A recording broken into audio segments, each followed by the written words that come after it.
Thank you, my man. Thank you. Appreciate that. How are you? Excellent. The baby boomers are headed toward retirement. So many people are letting go. They seem to think achievement time is over. I'm here to tell them it's time to grow, so resume the boom. It's time to rock and roll again, resume the boom. We'll rock and roll to the very end, resume the boom. We still have our dreams, sweetheart, restart, resume the boom. For way too long I've been headed toward the exit. For too long now I've forgotten to be me. For way too long I've looked for strength in others, when all along I had the strength in me. So resume the boom, sing it. Time to call the roll again, resume the boom. We'll rock and roll to the very end, resume the boom. We still have our dreams, sweetheart. We still have our dreams, while those without one are in paradise up above. Goal achievement is a thing I really love. We still have our dreams, sweetheart. Restart, resume the boom. Growing old takes no effort. It's really easy to swim downstream, but you were put here to truly make a difference. It all resumes when you begin to dream, so resume the boom. It's time to call the roll again, resume the boom. I swear I'll never grow old again, resume the boom. We still have our dreams, sweetheart. Thank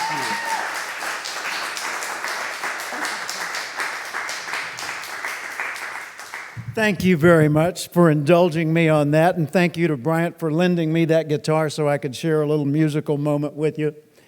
What I want to talk with you about today is obviously small business, but in a context of what does it really mean? Why is it so important?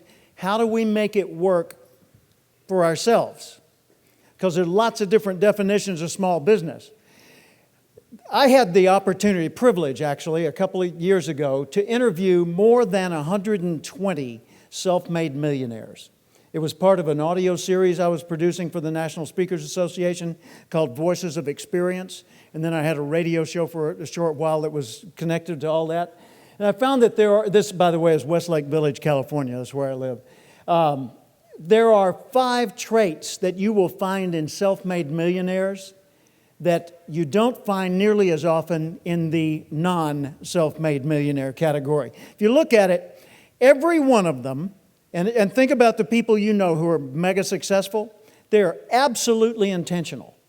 Whether they're successful as a performer, they are intentional about the sound setup, about the way they play, about how they dress, where they stand, all that kind of thing. You know, those killer performances we see on the Grammys are absolutely second by second, surgically intentional. Business can be that way. Not that you can't be spontaneous, but you ought to have thought through each of the things you know you're going to do again and again and again and again and again, and refined it to a science where it becomes habit pattern for everybody. Would you agree with, could I get an amen to that? We're south of the Mason. Good. I love being south of the Mason-Dixon line.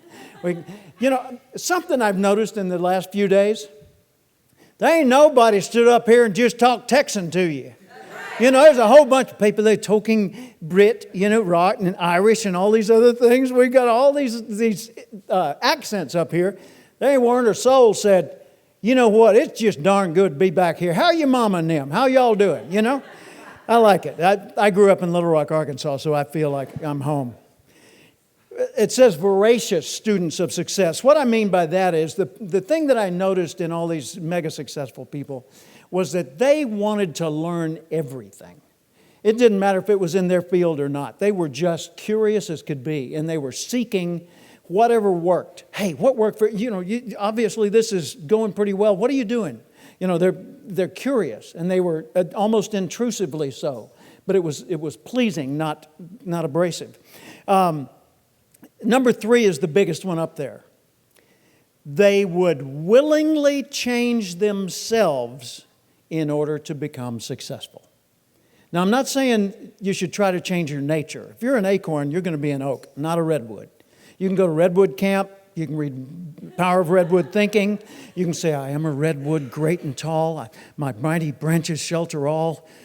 I'm good enough. I'm smart enough. And doggone it, people like me. You know, you could do that. You're still going to be an oak, but a really insecure oak.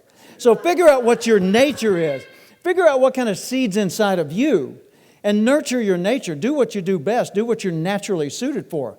But, I guess would be a better word. Also, be willing to change your habit patterns. Be willing to change your point of view, your mindset. Be willing to re-examine what you believe is so, because it might not be. You know, we get to different phases in our life. We have to kind of reshuffle the whole thing and say, gosh, is that how it works? I had no clue. I thought, and that's a sea change for people, right? So these are people that are eager to do that. They willingly do that.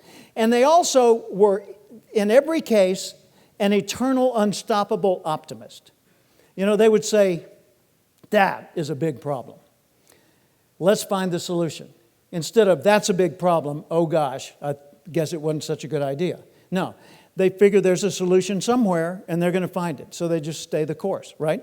And then absolutely committed to doing whatever's necessary to succeed. Those were the traits that I saw most frequently.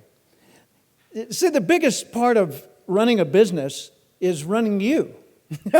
Because if you can't get you to do what needs to be done when you don't feel like doing it, you're not ready for success yet, right? What's the operative phrase in that? When you don't feel like doing it, right? So what causes sales to increase? There are two things that if you measure these two things every single day, if you track them, you have a chart where you're tracking these two things, your business is going to be far more likely to succeed. One, the number of contacts you make with people who could buy from you. And two, the frequency with which you talk with those people about how you can help them. If you track just those two things, how many people have I asked to buy today? How many people have I talked with about what we really could do for them? I'll guarantee you that'll keep you on the right path. The way to structure all this when you're looking at how do I need to re-examine me and make me more effective is look at what they used to call the CASH formula, K-A-S-H, knowledge. What do I know and need to know in order to get to the next step? What are my habits, my attitudes, and skills? It's K-A-S-H if you go in a U shape there. Knowledge, attitude, skills, and habits. So that's just a way to think about them and, put them into kind of a checklist for yourself. Because the main thing in running a business is getting the thinking right, because the behavior follows the thinking. You get your thinking focused in the right way, you get your daily habit patterns of mind usage right, then everything tends to fall in place. I like this concept. The essence of intelligence, if you want to be intelligent about anything, the essence of it is making distinctions, noticing more about it. In any situation, the person who notices the most about the situation will see the most possibilities. And the person with the most possibilities usually wins.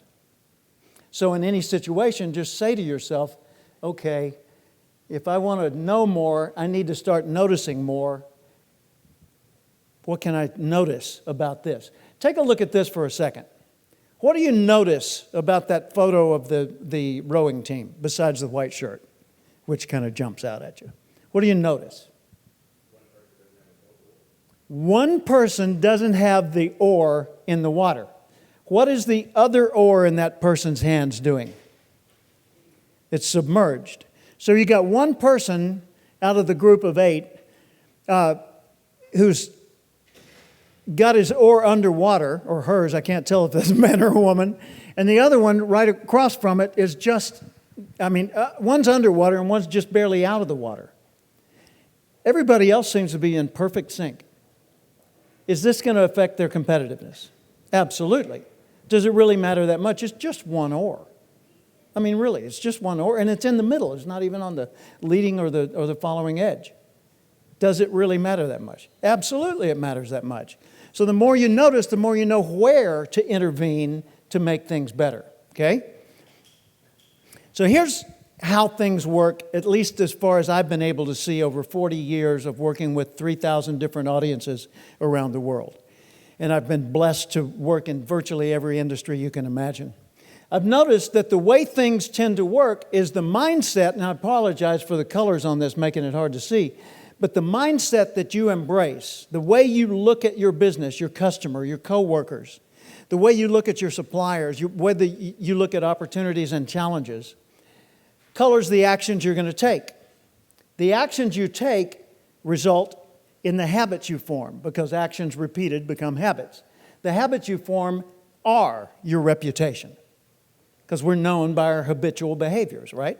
Okay? Your reputation determines which relationships are available to you and which ones are not. Uh-oh.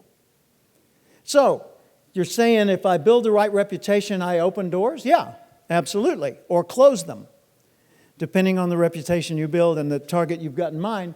And the future, the size of your future, absolutely depends on who you are able to connect with at the levels you need to make those connections. Yes? Okay? This would be affirmative. This would be okay. I'm just playing with you. All right? So you can go either direction. You can say, okay, here's my dream. There's the future I have in mind. This is what I see for myself in the future. You start with the future, and then you start asking questions. Okay, if that's the future I want, to get to that level, who am I going to need to know? I don't mean just know, but have them say, oh, great, you're here. And they open the door, right? In other words, it's not who you know that counts. It's not who knows you that counts. It's not who they know that counts. It's who's glad they know you. So if we get into the business of making other people glad that they know us by delivering the kind of things they value, then we start opening more doors to ourselves. And we open more doors. If we've got the right reputation, we can actually go in. And if we don't have the right reputation, we at least know which habits would lead to that reputation, or which actions would build those habits, or which mindset we ought to sustain day to day and have those little sayings in front of us and that self-talk and those other things going on to keep the mindset that generates the actions that become the habits, that cultivate the reputation, that opens the relationships to make your future possible. Does that work for you? Good. The future you see, the way you envision your own success unfolding over time, tells you what kind of person you need to be. Just walk back down that causation chain and you can see exactly what to do. So how would the person I'd like to be do what I'm about to do? That's a good question not only for an individual, but for a company or an organization. So let's say you're the person in charge of the Small Business Festival for next year and ongoing.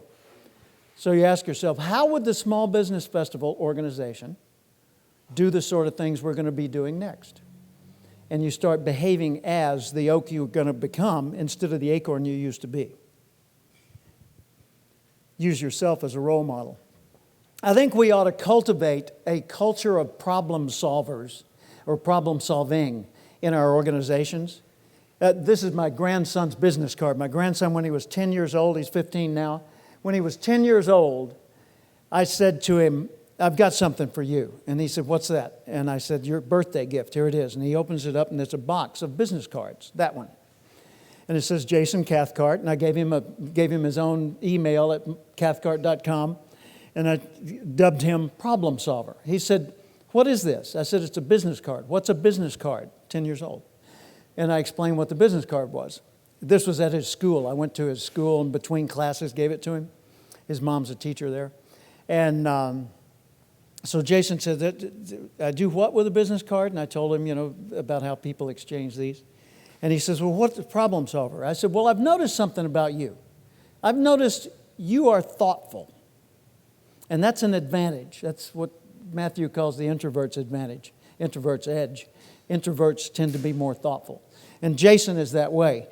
But he's an outgoing guy, friendly, and interacts with other people well. But in every situation, he seems to be like half a step back going, more than other people.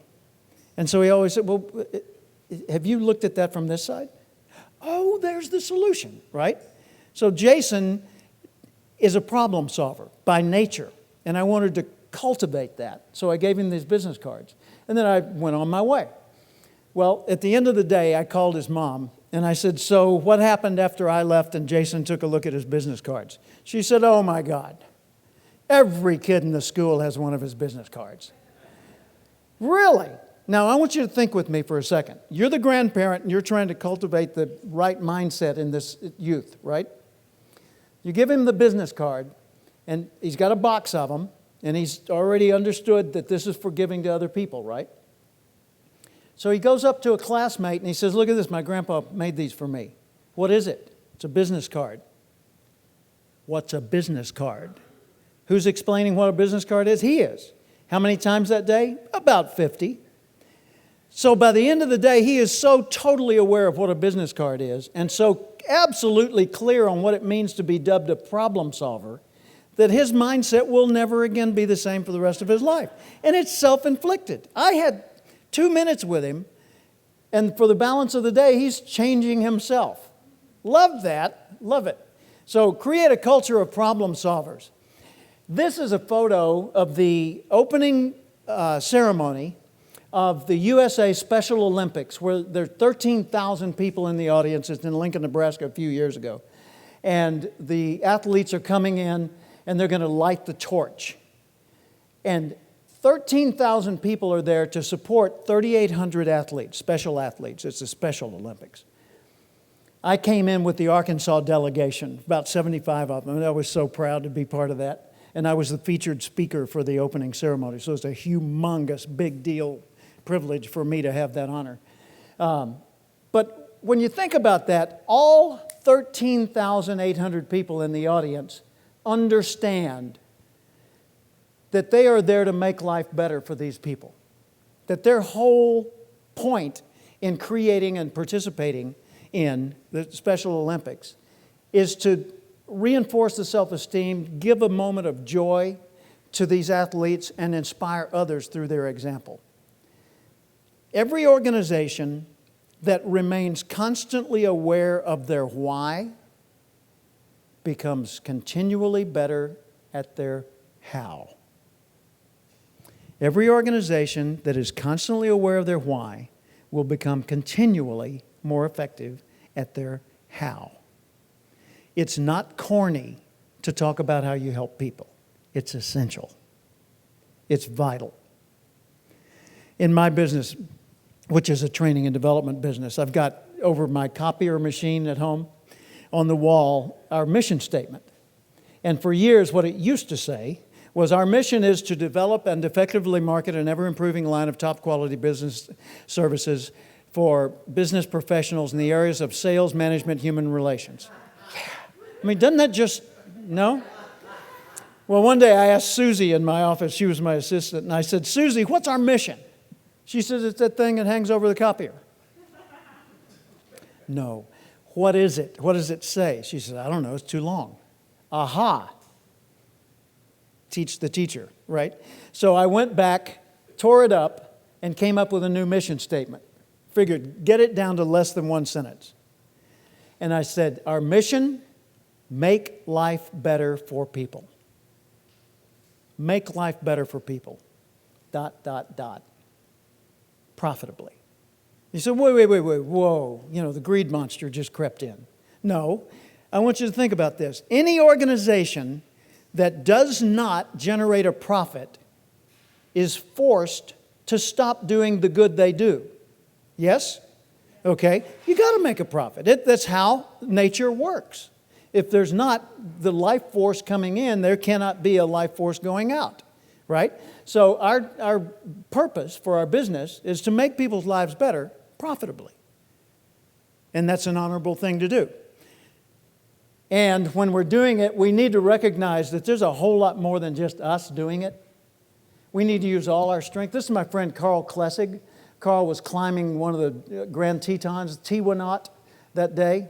And let's see if that's the pointer. No, it's not the pointer. Anyway, when you look at Carl, I want you to notice he's got his helmet and he's got his backpack and all that. What else do you notice besides Carl and the mountain and his gear? How about that? What is that? Yeah, but what's the nature of that rope? and it's tight. So in other words, at the other end of that rope, something that matters is hanging on for dear life.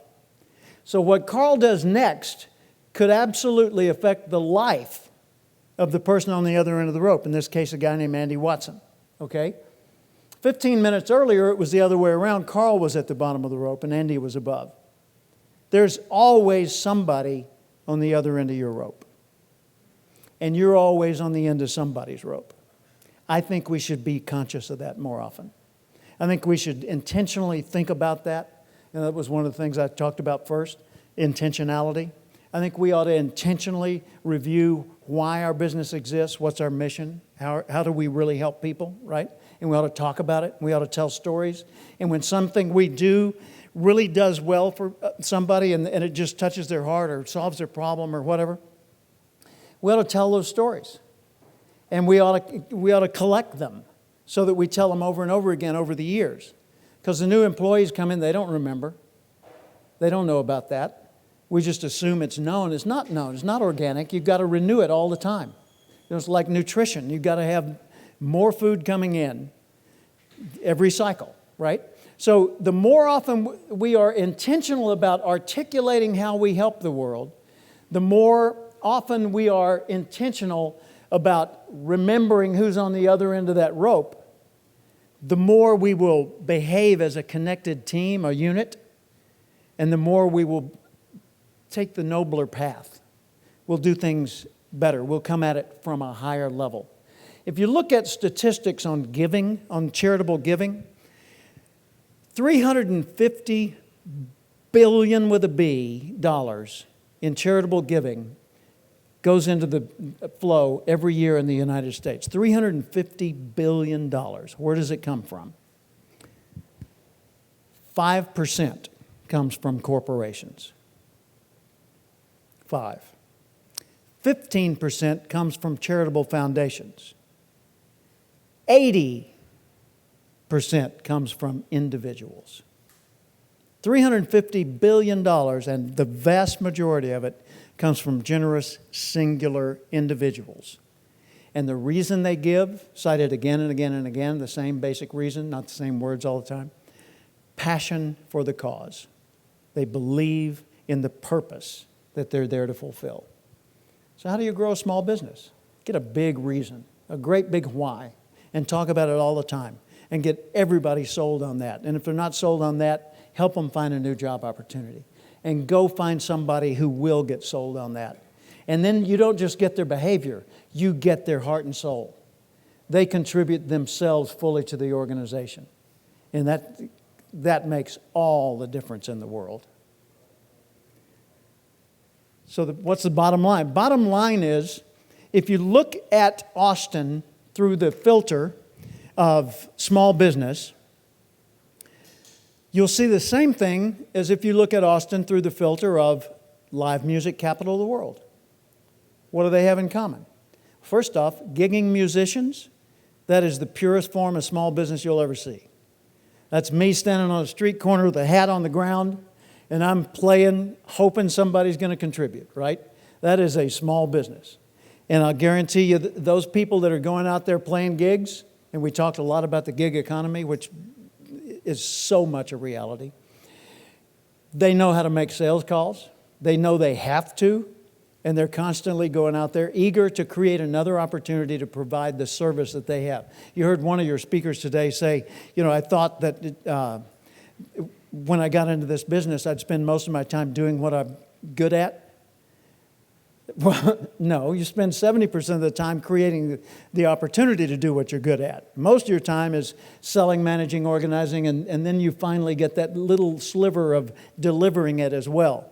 I've been a professional speaker for 40 years, literally 40 years, and it's always been me. I've always been the business owner. I'm the main product. Cathcart Institute's the lengthened shadow of Cathcart, this guy. And the whole time, it's been about me looking for people I could help, making connection with those people. In other words, contacting people who can buy, talking about how I can help them, right? So the more I tracked that, the more successful I became. And today I'm enjoying a lifestyle I never dreamed was possible. Well, but I'm still gigging. I'm still looking for individual gigs. I'm still going out and talking with people about how I can help them. And I'm still going to conferences like this and attending longer than I have to as a speaker so that I can soak up some of the knowledge and come home with a whole bunch of new ideas, to which my staff will say, he's been to a conference again. Get ready, brace yourself, everything's going to change. Well, that's just, that's the way it is. But I am just absolutely joyful to be here, and I want to just share another couple of moments with you. Do you have a question or something quickly I could respond to based on what I've been talking about? Anything I need to clarify or elaborate on? Nope? Well, I've got another phase for you then. This one. If only we were a little further south, I could sing this one. In the southern part of Texas, in the town of we're in Austin. Okay. Do you know that song, Marty Robbins? In the town of San Antonio lies a fortress all in ruin that the weeds have overgrown. You may look in vain for crosses and you'll never find a one. But sometime between the setting and the rising of the sun, you can hear a ghostly bugle as the men go marching by. You can hear them as they answer to the roll call in the sky. Colonel Travis, Davy Crockett, and 180 more, Captain Dickinson, Jim Bowie, present and accounted for. Back in 1836, Houston said to Travis, take some volunteers and go fortify the Alamo. And the men came from Texas, from old Tennessee. They joined up with Travis just to fight for the right to be free. Indian scouts with squirrel guns, men with muzzle loaders, stood together heel to toe to defend the Alamo. You may ne'er see your loved ones, Travis told them that day. Those who want to may leave now, those who fight to the death, let them stay. In the sand he drew a line with his army saber of 185. Not a soldier crossed the line. With his banners a-dancing in the dawn's early light, Santa Anna came for ransom on a horse that was black as the night. He sent an officer to tell Travis to surrender. Travis answered with a shell and a rousing rebel yell. Yee-haw! Santa Anna turned scarlet, played a guayo, he roared. We will show them no quarter, everyone will be put to the sword. 185, holding back 5,000. 5 days, 6 days, 8 days, 10. Travis held and held again. Then he sent for replacements for his wounded and lame. But the troops that were coming never came, never came, never came. Twice he charged with 2 recalls. On the fatal 3rd time, Santa Anna breached the wall, and he killed them one and all.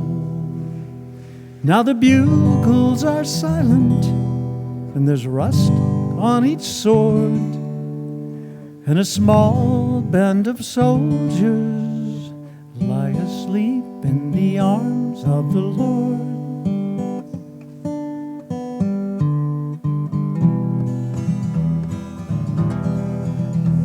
In the southern part of Texas, in the town of San Antonio, like a statue on his pinto rides a cowboy all alone. And he sees the cattle grazing where a century before Santa Anna's guns were blazing and the cannons used to roar, and his eyes turned sort of misty and his heart begins to glow, and he takes his hat off slowly to the men of Alamo, to the 13 days of glory at the siege of Alamo.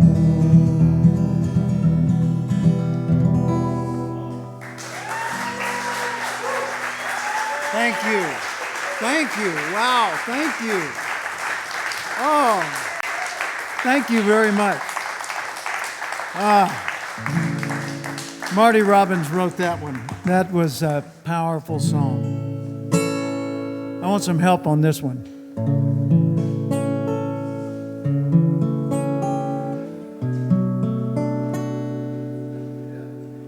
Blame it all on my roots. I showed up in boots. You ruined your black tie affair. I was the last one to know, the last one to show. I was the last one you thought you'd see there. And I saw the surprise and the fear in his eyes as I took his glass of champagne. And I toasted you, said, honey, we may be through. You'll never hear me complain, 'cause I got friends in low places where the whiskey drowns and the beer chases my blues away. And I'll be okay. Yeah, I'm not big on social graces. Think I'll slip on down to the Oasis. Oh, I got friends in low places. Come on. Well, I guess I was wrong. I just don't belong. But then I've been there before. Everything's all right. I'll just say goodnight and I'll show myself to the door. Hey, I didn't mean to cause a big scene. Just give me an hour and then I'll be as high as that ivory tower you're living in. 'Cause I like friends in low places where the whiskey drowns and the beer chases my blues away. And I'll be okay. Yeah, I'm not big on social graces. Slip on down to the Oasis, 'cause I got friends in low places. Yes, I got friends in low places.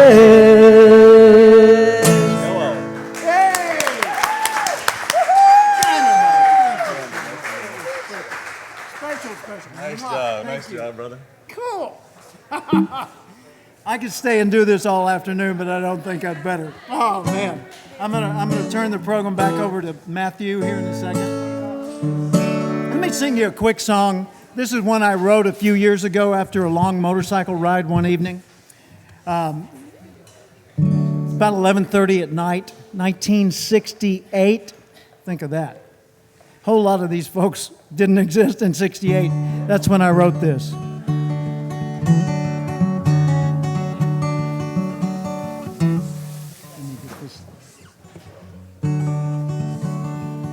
I'm riding free, got the highway at my feet. No place to be and no schedules to meet. There's not a thing in this world to tie me down. Buses pass me by, their destination on their face.